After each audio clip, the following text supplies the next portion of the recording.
Hello, everybody, and welcome back to another episode of the Deeply Rooted podcast. Today, we are going to be talking about something near and dear to Jess's heart and something that I need to be tapping into a little bit more the systems for self care, how to manage in whatever phase of business you are, whether that's starting or scaling or stretching. And we'll go through all of that so you can understand what areas of support you should be systemizing, how it actually helps you as you embrace this craziness of entrepreneurship, and how when you add these systems to your life, it's not just another to do on your list, that it's a supportive element in your business. Are you ready, Jess?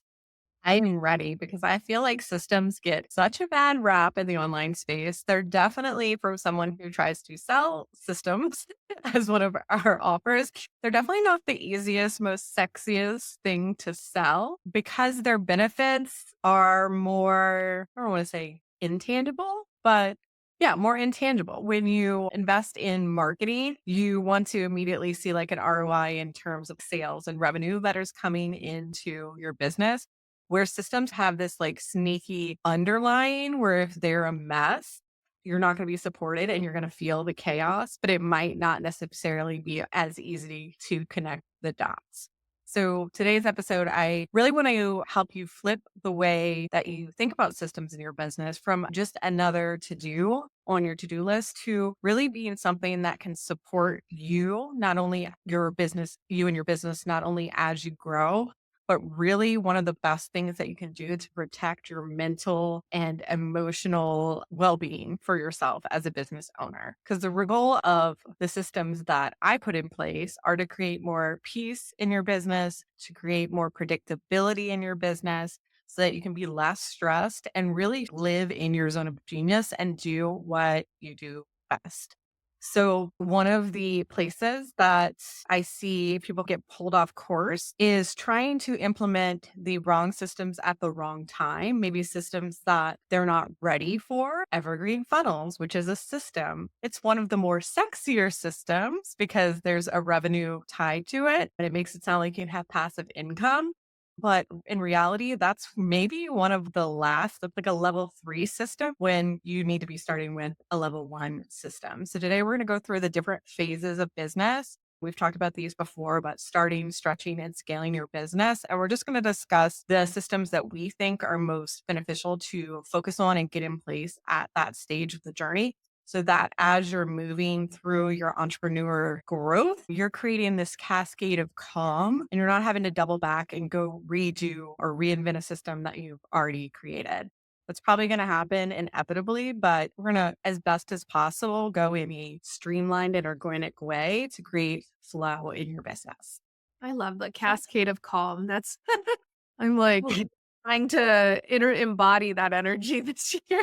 So let's get into the first system that I think anybody should get in place when you begin working for yourself, especially if you're moving from like a corporate job or working for someone else, is your time management and planning system. Because you're probably going from someone or some company at least giving you a general direction of what to do to now, as Rachel already says, you're the CEO. You've got to put your CEO, is it hat or pants Yeah. on? You've got to put your CEO pants on and come up with some sort of planning system so that you can determine your priorities. We did a whole episode back in season 1 about the 5 different planning meetings that I think that every business should have, whether you have a team or you're not. But basically, it is periods of time where you're going to sit and reflect and identify your priorities and figure out what needs to get done on your to do list.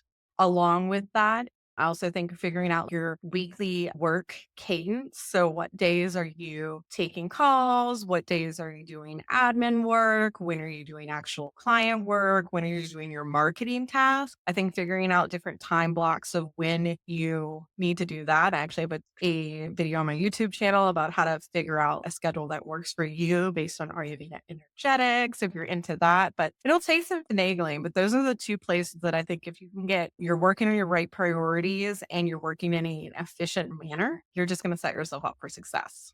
You agree, Yeah. Rachel? I completely agree, but it's also from a layer of business development because when you're starting out, you may have no idea how to price yourself hourly, or you're not going to initially just go from a retainer perspective. I see a lot of people who create these kind of packages when they're first starting out. Like I'll use like a social media person as an example. And they end up losing money because they put so much time into this package and the hourly rate just doesn't compute properly. So, really making sure that when you're starting and when your offer suite is developing, you have the data to back up your hourly rate, your packages, make sure you're actually making a profit from the retainers that you're setting up and all of that, because it is the fastest way to burnout if you don't have that understanding when you're starting, because you could easily be undercharging and overworking yourself from the start. And then you're just digging yourself out of that hole from the get go. So 100% agree. Time tracking, time management, all of that is so crucial in that kind of 0 to 1 year time frame as you're getting new clients and all of that. Yeah, I'm so glad you brought that up because thinking back on like me just starting out, I definitely underestimated the amount of time that just admin and marketing would take to get my business out there. And that is definitely a factor in how many hours of client work you need to be doing. So, how much you need to be charging for those hours to ensure that you're maintaining a profit. So, Totally. I completely agree. The next system that I think is really important to have in hand, and I actually saw a question on Breads the other day, and it was like, "How did you get your first client?" And the majority of the answers were from pitching to my network. But I think establishing some sort of connection system where you're actively outreaching to potential clients or collaborators to really get your business out there, seen and heard, it can be tempting to start on social media because that sounds like that's what you're supposed to do. But in reality, I think it's a slower growth. And if you're jobless today, I would definitely recommend emailing like when I got laid off during the pandemic, I emailed 40 people that I was doing this new business now. And that was a lot faster than me trying to figure out my marketing message on social media because I reached out to connections that I already had that know and trust factor with me. And I was able to get, maybe it wasn't like my ideal scenario clients, but I was able to get some experience of working as a freelancer in the business. Would you agree? Yeah, I think that the community aspect and that connection side in year one is so important because it just makes it less lonely. And even if it's just there from the perspective of getting new clients or whatever that looks like, there's still that layer of true relationship building that is crucial to developing a business. And yeah, I think the loneliness in business, especially that 1 year, maybe where your friends aren't in business and you have no friends who are in the same situation, having someone that you like tap into and say, "Hey, have you struggled with this before?" Or, "Hey, I'm experiencing this. How do I overcome?" is life saving. Totally. And if you didn't know, if you're a new listener, that's how Rachel and I met is through a random group in Instagram about manifestations. And if you don't have a network that you can tap into, where I said I emailed like 40 or 50 people, if you don't have that network, I think the next place I would recommend going to is like a Facebook group, finding your niche there to be able to start to build those connections and just adding value into that group. What the key is that the relationships aren't often something that you think of systemizing it. And the way that you systemize it, it doesn't have to be anything crazy. It's just maybe it's setting aside 30 minutes each morning to interact in your Facebook group or interact on your Instagram or send out those pitches. Maybe if you want to level up a little bit more, setting up some sort of tracker where you're tracking names and connections and all of that. That's how you put the system behind it. Yeah. Yeah. For the third system that I think I am so adamant that this is one of the most important things. And what Jess said 2 minutes ago is so accurate about how you shouldn't go full force into building out your marketing systems. I completely agree with that. But there is a layer where you should be building marketing habits. So, this is doing market research. This is developing messaging, trying to understand how to speak to people as you are growing and getting to the next phase in business. So, whether that looks like having consistent posts or consistent engagement, really making sure that you're building those habits. I always say that it's so much easier to start an email list when the people that are on your list are not the dreamiest, most aligned clients, but they're people who are still going to give you the data that is going to formulate and evolve your messaging. So you can make some of those mistakes of not having emails that convert, and you can build the habit of sending weekly, monthly, quarterly emails and still make sure that you're getting comfortable with that aspect because it will take some time away from you. And like Jess said earlier, you don't realize how much time in that first, even now, I would say this year going into year 5 of business where I'm over here, or year 4. I don't actually, I think it's year 4, where you're going into spending so much time on your own marketing and trying to balance client work when you build those good habits early from a posting, from a content development, all of that, it really does save you the headache of trying to figure it out once you've gotten some clients and are drowning in client work. And then from an email marketing lens, like what would you say is the first way that you would recommend to get inbound flow of people as starting out? Is that like setting up a newsletter or service guide? Yeah, I definitely think a service guide is the lowest hanging fruit. That's definitely step one because as you are evolving your services, you can start to get that out easier than like a lead magnet or something along those lines. But then as your list grows and whatever that looks like, you're probably not going to get a lot of growth with just an email, like a newsletter form on your page. But just by structuring it and saying, I'm giving out monthly tips on how to do XYZ, join my list, that's a step in a better direction than just like not having an email list at all. And so during that time, you're not necessarily having to create new content or anything like that. You can really just be building authority, familiarity, and really growing that know, like, trust with the people who are engaging in your current space. Whether that means sending out client testimonials or like case studies, that's an lower hanging fruit than having to come up with some marketing structure framework to constantly be talking about in your newsletter.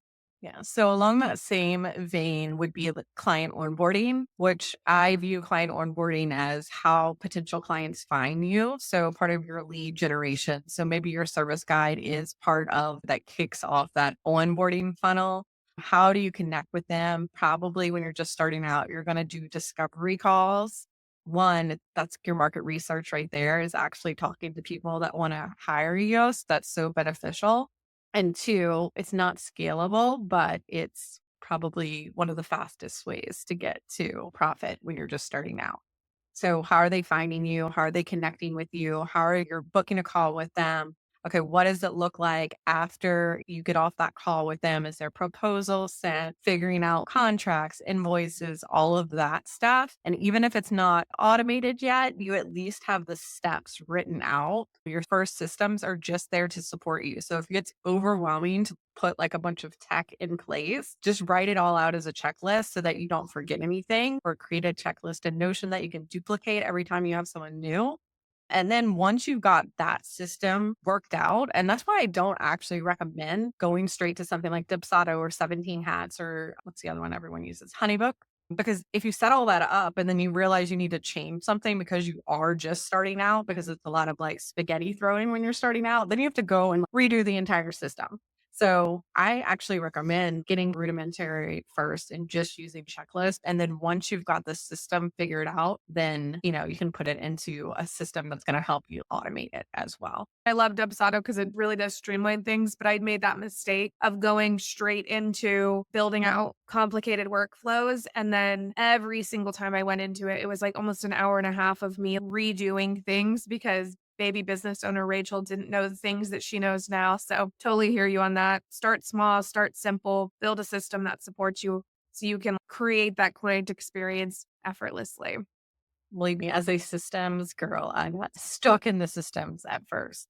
So just to recap those before we move on to stretching. So working on your planning and time management system, working on your connection system, building your marketing habits, and then starting to streamline your client onboarding process.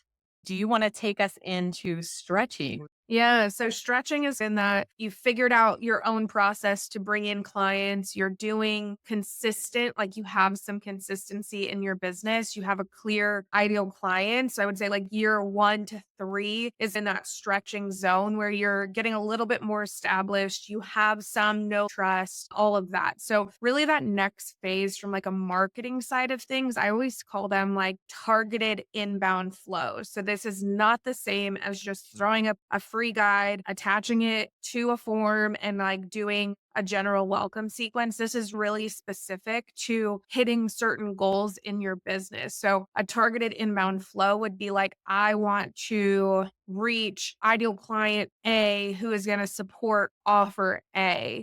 So, this is as you're getting into your business, you may have different levels of support. If you're a social media manager, you may have a intensive where you do people's content creation in a call. Or you might have an actual package where you do 5, 10 posts a month kind of thing. So, whatever that looks like, getting really focused into building a system that does the work for you and calling in that particular person. I always say start with one ideal client, then expand out into kind of a customer journey, which we'll get into that in the scaling phase of this, but really making sure that you're like getting clear on pulling in people. And one of the biggest tips that I say with this is that do it for the thing that's not as easy. Let's say you have tortoises and hares in your audience, which everybody does. And all of the hares are booking the 5 package or the 5 post package in your business. If you have more difficult time selling those intensives, create a system that helps you and closes the gap on that. You can turn the dial up, but if that's working, let that keep working. So always using your marketing to fill in the gaps on certain areas. Typically, if you have a little bit harder to of conversion time from an offer perspective, it means that needs a little bit more nurturing, a little bit more education, some support getting them from problem to solution awareness. And that's exactly what a targeted inbound flow can do for you. That's one of the things that I always am adamant on saying. If you're getting into that space where you're like reaching 2 to 3 offers within your offer suite, don't expect social media to just do everything for you by segmenting, because that's not a thing on social media, but like really embrace systems that can actually segment and actually nurture per a particular offer. So I'll get off my high horse about inbound posts because I could go on, but so important as you're in that phase of stretching.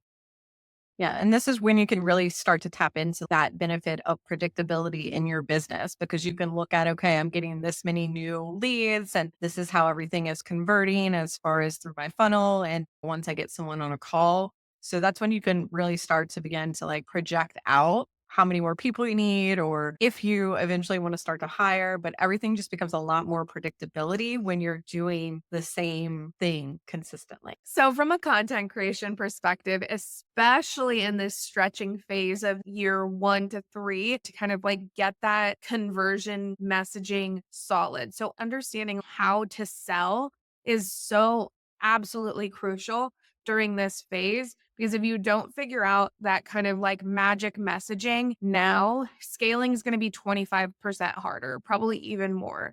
So, really understanding the message that is like the nurture message, the message that can convert, how to grow your audience is really, really important. So, really creating those content. I always do an exercise with my new clients and any intensive clients that I have where we break down like the why do they need you? How does it help them? And what do they get? If you kind of break down that section, why do they need you is the problem awareness side of your messaging.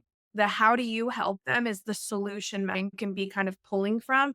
And then the what to get is kind of like those less sexy of the jing, like they get this, this, and this. So always breaking down your ideal client in those phases and then creating pillars of what works. I would say that's definitely from a content creation perspective, how to systemize it rather than just like posting when you feel inspired. Because when you're doing that, you're not creating long term, you're kind of creating like, I need to do this now. I have to make a post this week, which kind of sets you a little bit further back in the plan of productivity, sustainability, and all of that. And once you've determined what to post through your content pillars, then you can begin to move into things like batching or outsourcing and creating kind of a flow of how you do your work. But always start with the strategy first, and then the system supports the strategy. Yeah, 100%. All right. So moving into scaling. So unless you're superwoman like me, some support probably to help grow. I'm so kidding because I so need a team. I think there was a couple episodes back where I was like, I don't need a team. That seems so stressful. Now I move into camp, give you a freaking team right. But once you're maxed out on your clients, chances are you're going to want to start bringing on some team members. And this is where it becomes really important to, once you've got those foundational systems set up, you're going to want to start to create SOPs around them. So your content creation, workflow, your onboarding workflow, how you deliver your services to your client workflow. And then once you have all of those laid out, ideally documented somewhere, maybe with a video, you can drop them into a project management system. I am a giant Notion nerd, but there's other ones that are just not as fun, like Asana and ClickUp. You can use. I've been in all of them. Like I've been in Monday. Monday was horrific. Monday, Asana, ClickUp, use Notion because it is very forgiving, I think, when you are scaling, because you can just drag and drop things around and move them all and make it really messy and clean it back up and change the way it looks.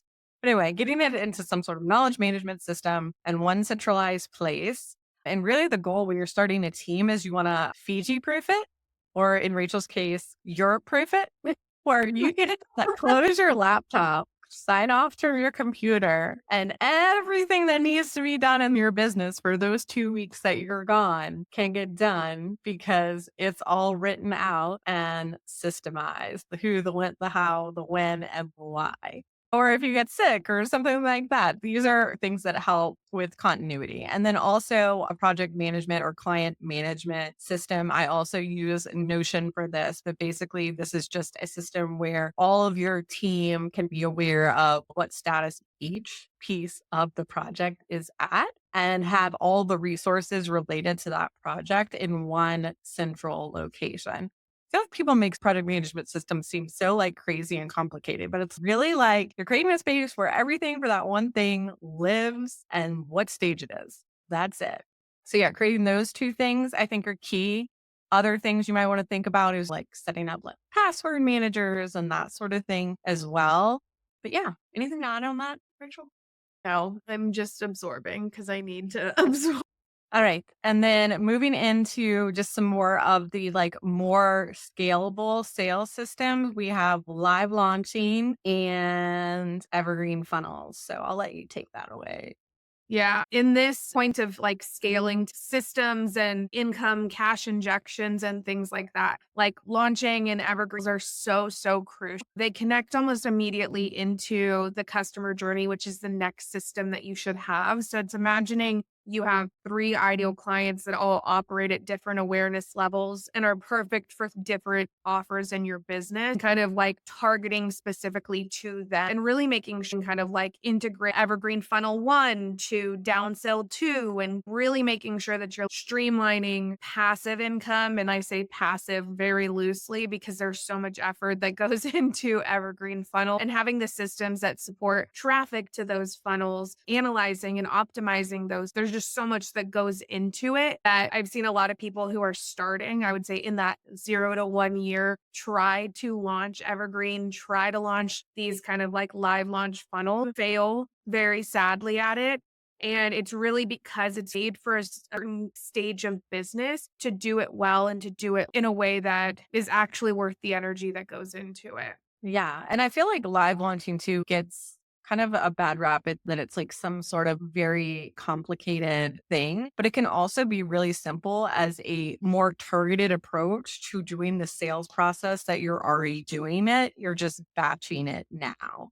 So you're doing all of your sales calls maybe in a more concentrated period. You're enrolling everybody at the same time. And then you're closing off your books for the next 3 months or so until you reopen it as well. So it's like you're still doing all of that sales process, but you've got it figured out to a way now and you know how it's going to convert, that it works, that you can do it in like a batch kind of way. Yeah, the episode of like the rest, the creative and the promotional seasons in your business is exactly speaking to that kind of person who's in that live launching phase.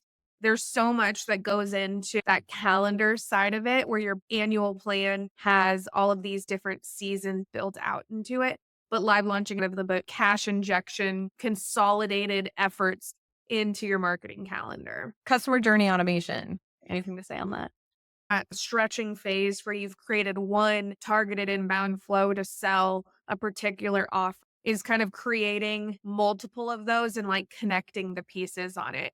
It's really embracing the metric of customer lifetime value and your conversion rate so that you're doing a lot more in an automated. This is can be tacked on to a live launch or to an evergreen funnel, but it's really saying I'm taking this one subscriber a very, very curated path because you have this deep understanding of your customer journey. And it's kind of taking like it's doing it all in the back end. So you're not going on social or sending newsletter type emails. These are all automated journeys that are happening when an event takes place. So it is definitely designed for that person who's in that scaling to kind of optimize customer lifetime value because you're scaling, but you're not do like so much promotion on the front end because your systems are on the back end like taking over. So it's the only thing I have to add. There's so much more we could talk about from a customer journey, but that's its own other episode. All right. So we wanted to leave you just with some tips when you're starting to integrate systems into your business.